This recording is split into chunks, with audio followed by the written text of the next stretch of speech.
Now, Absolutely. you had a really bad experience with your business plan advisor from Legendary Marketer.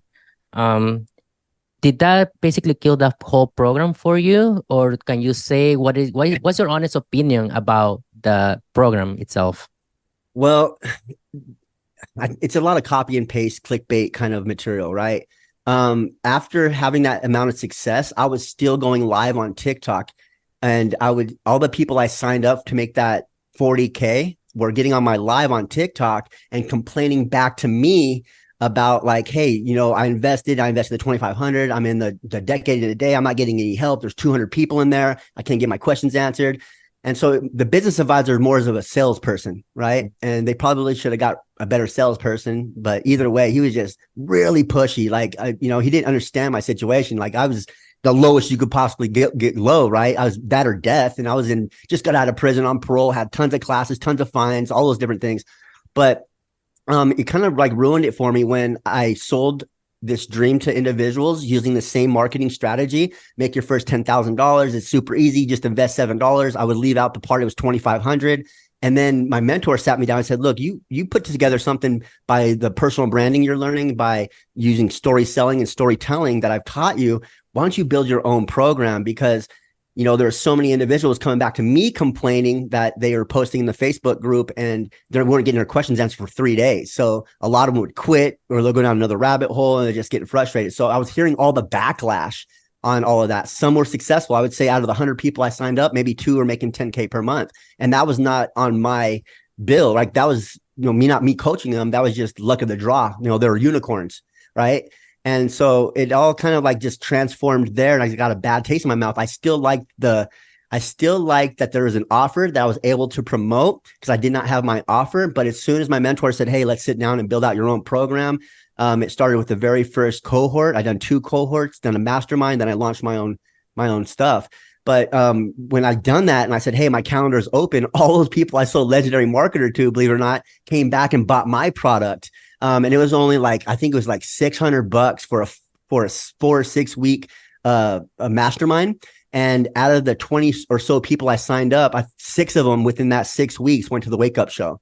So they got their first high ticket sale. Like my strategy was truly just crushing it. And so that's when it put a really bad taste in my mouth because at that time I would have 200 book calls a month.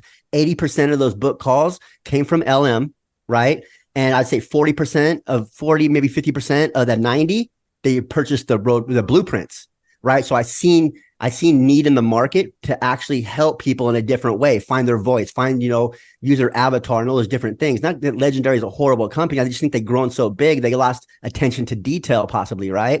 And, I was getting a lot of complaints that, the trainings from 2016 and it was 2022 and like all these different things were just coming to me. Like I was the person that like, it was my program and it wasn't. Like I was starting to feel like an imposter, a counterfeit, because I was ruining people's lives, being where I came from, prison, and doing all the things I did. And I wanted to change and I wanted to give back more. It just wasn't in my wheelhouse anymore. So I wanted to really focus on how I can help people get a transformation as soon as possible by using their own voice, their own past experiences, their job experiences. If they're a bookkeeper, then they have, their attention to detail. They could do spreadsheets, all these different things we can apply to this business. And people don't realize that even construction, we can use for the delegation and reading blueprints and all these other things, these skills that we were taught, 20 years in the field. That's what I incorporated. So, I don't know if I went over the question you asked, but that's kind of like how I kind of started it, man. It was just, I felt a bad way about something. I've seen a solution to a problem and I capitalized on it. That's something that I talk about all the time with some of my students. When we talk about getting into the make money online game or industry or niche or whatever you want to talk about, there's a lot of folks out there who don't feel confident in their ability to help other people so they can then in turn earn the income. So it really holds them back with their mentality towards it. But what I tell them is exactly what you did, Eric.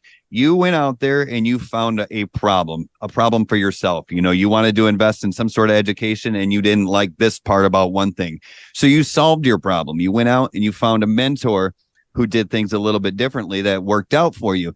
And then what do you do after that? You turn around and help other people solve the same problem. And you become the leader through your experience. And that's really what this is all about. Even if we're selling coaching or information or courses, we're in the leadership business.